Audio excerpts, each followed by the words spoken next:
नमस्कार दोस्तों। पिछले भाग में हमने भोपाल की इस लड़ाई की पृष्ठभूमि को समझा। इसे समझते हुए हमने ये जाना कि यह युद्ध मुगल और मराठा दोनों शाहियों के लिए क्यों और कितना महत्वपूर्ण था। वैसे ही मराठा साम्राज्य के पंतप्रधान बाजीराव पेशवा जी की अजयता के पीछे के कुछ रहस्यों को भी हमने समझा।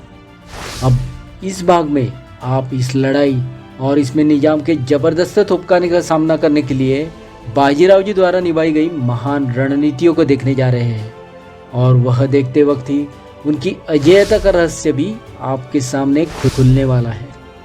हालांकि उनकी अजेयता के पीछे का सबसे बड़ा कारण तीसरे एपिसोड में आता है, लेकिन इस एपिसोड में सामने आने वाली घटनाएं और कारण भी बहुत महत्वपूर्ण है।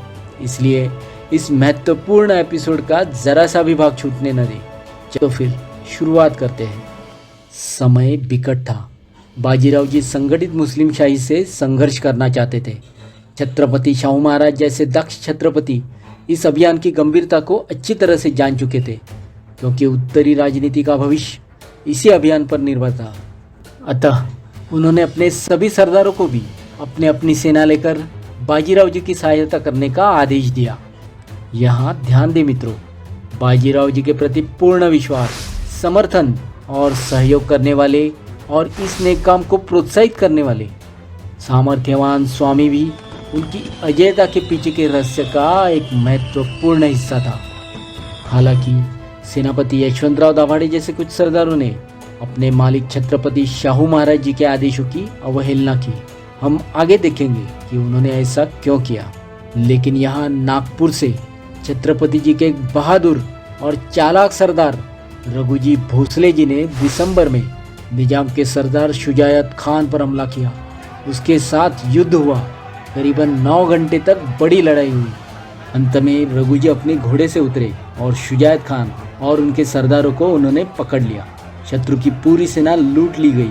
इससे अप्रत्यक्ष रूप से बाजीराव जी को लाभ ही हुआ, क्योंकि दक्षिण में नासिर जंग और वैकल्पिक रूप से निजाम रघुजी की जीत से बैठ से गए थे। बाद में महाराज की आज्ञानुसार रघुजी बाजीराव जी के पास जाने के लिए निकले, पर तब तक निजाम का मामला समाप्त हो चुका था। वहां मालवा में निजाम के साथ उसका पुत्र गाजीउद्दीन सेना का संगठन देख रहा था। बुंदेलखंड से आते वक्त निजाम अपने साथ दतिया, वोडसा, छत्रसाल के पुत्र पौत्रों आदि सबको रगड़कर अपने साथ ले आया। सादत खान का भतीजा मंसूर अली खान अपनी सेना के साथ शामिल हो गया। सवाई जयसिंह जी स्वयं तो नहीं आए, परंतु उन्होंने अपने पुत्र और कुछ सेना को भेज दिया। राजा दुर्जन सिंह भी आकर उसे मिल गया। लेकिन इस 80,000 की भर्ती में अपनी जान की बाजी लगाकर दिल से लड़ने वाले बहुत कम लोग थे। सभी हिंदू तो उभयभावी जीतने वाले दल को हार पहनाने वालों में से थे। वो कैसे? तो उसका एक नमूनेदार उदाहरण यह है कि यदि मराठे जीते तो जयसिंह जी तो उनके अच्छे मित्र थे ही, और अन्य राजपूतों की तरह वे भी बाजीराव जी के पराक्रम से उत्तर में वे ही हिंदू पदपाशाही स्थापित करने में सक्षम है, इस आशा में मन में उनको भजने लगे थे। और यदि मुगल जीत जाते तो जयसिंह जी का पुत्र उनकी ओर से लड़ने के लिए उनकी सेना में उपस्थित था ही। बहरहाल जयसिंह जी को किसी भी हालत में लाभ का हिस्सा लागू होने ही वाला था। खैर, शाहजहाँपुर का आमिल मीर मानी खान भी निजाम की सहायता के लिए आ रहा था, लेकिन मराठा सरदार शिंदे, होलकर जो उत्तर में थे और बाजीराव जी के प्रभाव में तैयार हुए थे, उन्होंने अवसर को भुनाया और उस पर अचानक हमला कर दिया। करीब 3 घंटे तक लड़ाई हुई। 1500 लोग मारे गए। खान को जिंदा पकड़ लिया गया और मार डाला गया, क्योंकि उसने मराठों के कमाविजदार की जो हत्या की थी उसका बदला लिया गया। उसके बाद दोनों भी उत्तर दक्षिण दिशा से कटके भोपाल में निजाम के करीब आए। यह उत्तर में हुआ। अब अगली हकीकत बताने से पहले हमें यह समझना होगा कि निजाम के बेटे नासिर जंग ने दक्षिण में क्या किया, क्योंकि उत्तर में युद्ध के बारे में निजाम की कुल दारोमदार दक्षिण से आने वाली सहायता पर ही निर्भर थी। नवंबर में नासिर जंग ने दक्षिण में सैनिकों का संगठन करना शुरू किया। बड़ी मशक्कत के बाद उसने 15 से 20,000 की सेना इकट्ठी कर ली। लेकिन जैसे कि पहले उल्लेख किया गया है, नियोजित रणनीति के अनुसार चिमाजी अप्पा जी तापी के तट पर वरन गांव के करीब डटकर तैयार रहने के कारण निजाम का आगे बढ़ना मुश्किल हो गया। यहाँ शाहू महाराज के आदेश पर सरदार दामाजी गायकवाड़ भी चिमाजी अप्पा जी की सहायता के लिए निकले। रघुजी भोसले जी ने शुजायत खान को, जो कि नासिर जंग से मिलने जा रहा था, उससे पहले ही खदेड़ कर रख दिया था। वो वृत्तांत ऊपर आ ही चुका है। इतना ही नहीं, रघुजी भोसले जी ने औरंगाबाद को लूटने की अफवाह भी फैला के रखी। इस वजह से नासिर जंग कुछ बौखला सा गया, लेकिन फिर भी जैसे ही निजाम ने उसकी सहायता के लिए आने पर जोर दिया, नासिर जंग ने इन सभी मुसीबतों के बावजूद उसकी मदद के लिए उत्तर में जाना शुरू कर दिया। तब चिमाजी अप्पा जी ने नासिर जंग पर हमला कर करके उसे हैरान कर उसे दक्षिण में ही फंसा कर रखा, और इससे पहले कि वह और आगे बढ़ पाता, वहाँ भोपाल में युद्ध शुरू भी हो गया। निजाम की मदद के लिए दिल्ली से और सैनिक और सामग्री आने वाली थी, लेकिन वह भी समय पर नहीं पहुंचे। निजाम की योजना थी कि नासिर जंग की सेना के यहाँ शामिल होने के बाद वह मराठों पर आक्रमण करेगा, लेकिन उससे भी पहले उसकी मुख्य चाल थी बाजीराव को नर्मदा उतरने ही नहीं देना। निजाम ने नासिर जंग को बाजीराव जी को दक्षिण में फंसाए रखने का हुक्म दिया था, लेकिन वह भूल गया था कि मुकाबला बाजीराव जी से है। बाजीराव जी ने निजाम के इस कदम को सही पहचाना और निजाम को ही अपने पास दक्षिण में आने देने के बजाय उन्होंने ही नासिर जंग को चकमा दिया और दिसंबर की शुरुआत में खरगोन के पास नर्मदा को पार किया। यह देखकर कि बाजीराव जी अचानक उसके सामने मालवा में प्रकट हुए, निजाम एकदम चौंक गया। बाजीराव जी की हरकतों और आंदोलनों पर ध्यान दे दोस्तों। जैसा कि उत्तर में शिंदे होलकर जी ने निजाम की सहायता के लिए आ रहे आमिल मीर मानी खान को पहले ठिकाने लगाकर फिर बाजीराव जी को शामिल हो गए थे, और नीचे दक्षिण में संरक्षण की दृष्टि से उन्होंने वफादार, एकनिष्ठ, उन पे जान छिड़कने वाले छोटे भाई चिमाजी अप्पा जी को मजबूती से तैनात किया था। और फिर खुद तेजी से आगे बढ़कर वह यह सुनिश्चित कर रहे थे कि कहीं से भी निजाम को मदद न मिले।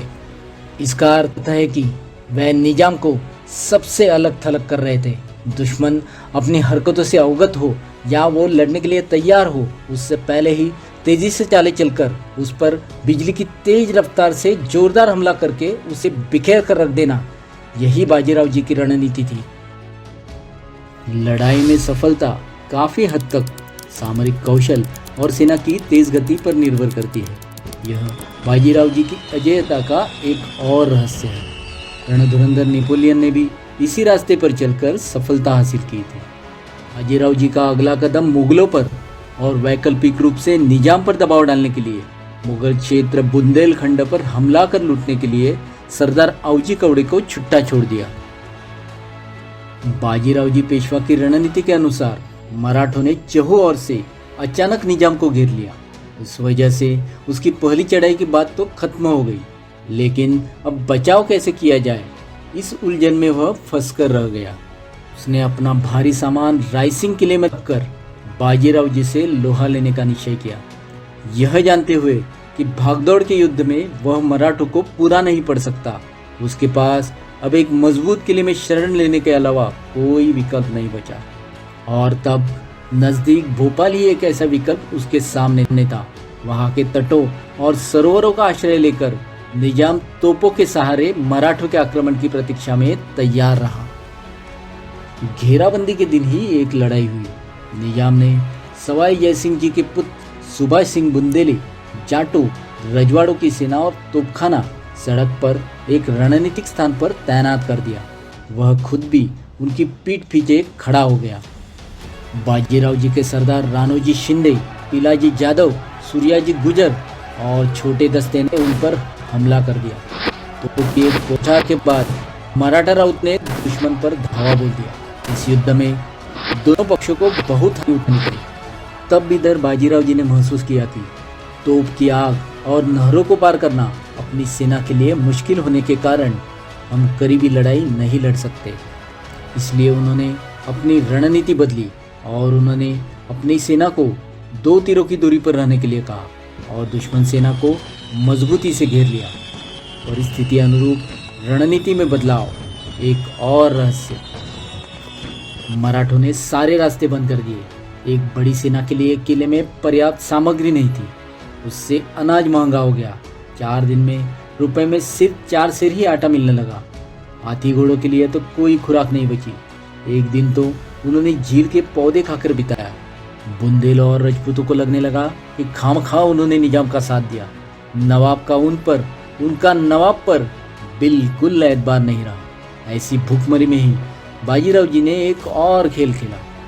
दिन में कुछ न करते हुए बाजीराव जी ने रात में तीर, बंदूक और आग से दुश्मन पर निशाना साधना शुरू कर दिया। इस कारण निजाम की सेना बिना रात्रि विश्राम किए मजबूरन जग कर खड़ी रहने लगी और वो और भी हैरान होने लगी। निजाम औरंगाबाद की सेना के यानी नासिर जंग की सेना के भरोसे पे था, लेकिन वहाँ उसे चिमाजी अप्पा ने रोक रखा था।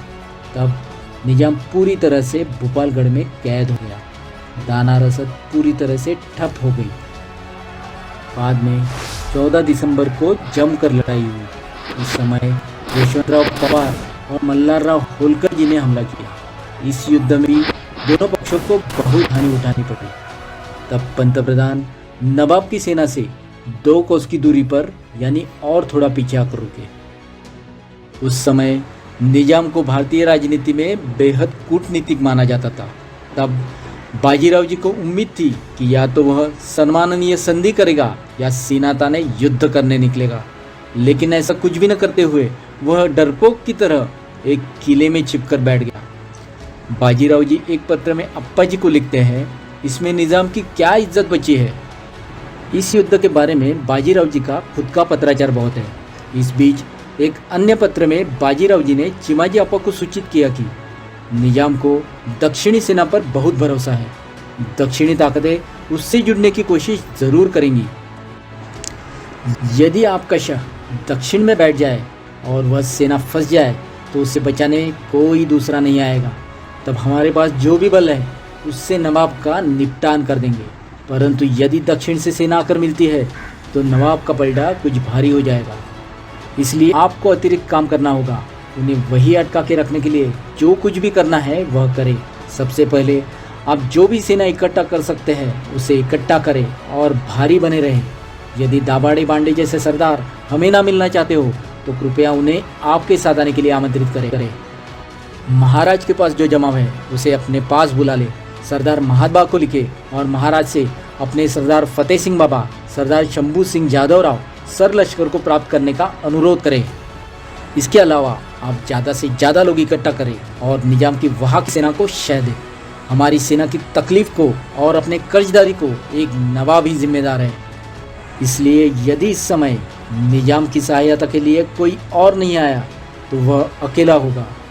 और अब एक बार जब उसे ठिकाने लगा दे तो दक्षिण पूरी तरह से निर्वेद हो जाएगी। तो सभी इस समय इस काम में अपना पूरा मन लगा दे। इसलिए जितनी सेना साथ है उसकी सहायता से दिन रात मेहनत करें।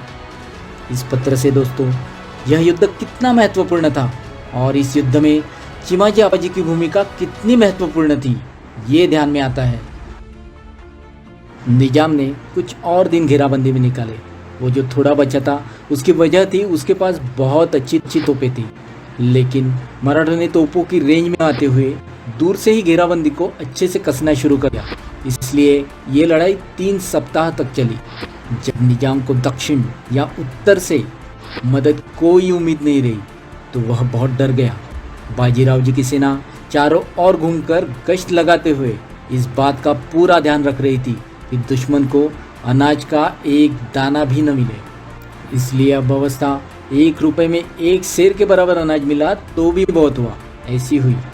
वह भी सभी को नसीब नहीं होता था। पलश के पत्ते खाकर घोड़े भूख मिटाने लगे थे। मुगल पठानों को कम से कम बैल खाने की सुविधा तो थी, राजपूतों की तो शुद्ध भूखमरी शुरू हो गई थी। वह नाराज होकर निजाम को छोड़ने की बात करने लगे थे। तब भोपाल में ठहरना असंभव है यह जानकर घेराबंदी को तोड़ने के इरादे से निजाम तोपों की सुरक्षा में सेना को लेकर उत्तर की ओर चलने लगा। लेकिन चलते चलते भी मराठों की नाकाबंदी का जाल जरा भी नहीं छूटा। अतः निजाम एक दिन में 1 या 2 कोस से अधिक यात्रा नहीं कर पा रहा था। तब यह देखकर कि उसके पास कोई उपाय नहीं बचा, निजाम ने अपने सुमंत आनंद राव को बाजीराव जी के पास भेजा और संधि की याचना की, यानी यहाँ उसने अपनी पूरी हार स्वीकार कर ली। लेकिन क्या हार मान लेने का मतलब युद्ध खत्म होना है? तो बिल्कुल भी नहीं। ये कैसे? इस कैसे का जवाब आपको अगले और आखिरी भाग में मिलेगा, क्योंकि समय समाप्त होने की वजह से हमें आज यही रुकना होगा। लेकिन इस अगले भाग में इस उत्तर के साथ साथ इस युद्ध के संबंधित संधि की शर्तें, इस युद्ध के दूरगामी परिणाम और सबसे महत्वपूर्ण पराक्रमी योद्धा बाजीराव पेशवा जी के अजय रहने के रहस्य के पीछे का सबसे बड़ा और महत्वपूर्ण कारण कौन सा था, ये राज हमारे सामने खुलने वाला है। तो इतने महत्वपूर्ण एपिसोड को मिस न करने के लिए यदि आपने अब तक इस इबुना और हम चैनल को सब्सक्राइब नहीं किया हो तो अभी करें, और उस एपिसोड की सूचना तुरंत प्राप्त करने के लिए नोटिफिकेशन पर ऑल विकल्प सेट करना भूलें। साथ ही ये एपिसोड्स अधिक से अधिक शेयर करें ताकि हर एक भारतीय तक इतनी गहराई से प्रस्तुत की गई ऐसी महत्वपूर्ण जानकारी पहुंच सके। और आपको यह एपिसोड ज़रूर पसंद आया होगा तो इसे लाइक अवश्य करें।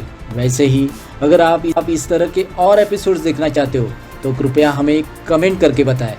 धन्यवाद। वंदे मातरम।